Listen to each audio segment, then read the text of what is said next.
Some of you watching right now might be asking yourselves, what's an Armello? The answer to that question is tough to articulate because it's actually a lot of different things. It's a strategy game, it's a board game, it's an original fantasy world with the charm and danger of a Don Bluth film, but most importantly, it's a fun multiplayer game for PC and iOS that should be on your radar. You start by picking one of 4 characters, each one representing their respective clans. All of them have different attributes to consider, like how Sana trades off martial power for greater attunement with magic, or Mercurio's high wit that allows him to escape traps and carry more cards around at a time.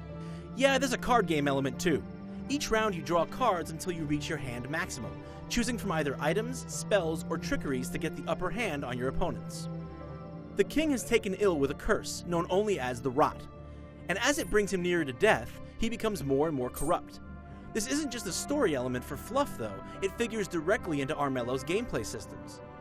You too can succumb to the Rot by using particularly evil cards or by falling in battle to a Bane, horrific bird-like creatures who spawn at night and grow in strength as the match goes on. This is just one of many interesting wrinkles to be found in Armello.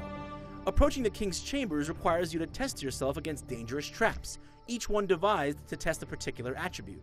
Using gold generated by taking settlements, prestige from completing quests and defeating opponents, and an array of equipable items, you build up your character in preparation to breach the castle. From there, you either best the king in combat or banish him by collecting spirit stones from druids and dungeons. Even if you can't do any of that, you can still win by having the highest prestige at the end of the game.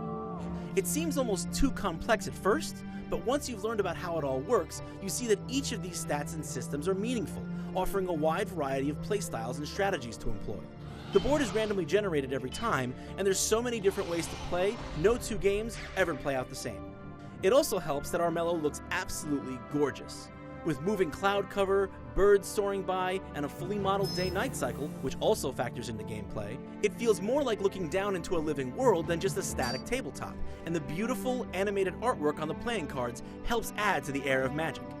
Despite being presented as a board game, the music and visual style lend it a charm and tinge of danger that fans of the Dark Crystal or the Secret of Nim will definitely appreciate. For more on Armello, be sure to keep it locked to IGN.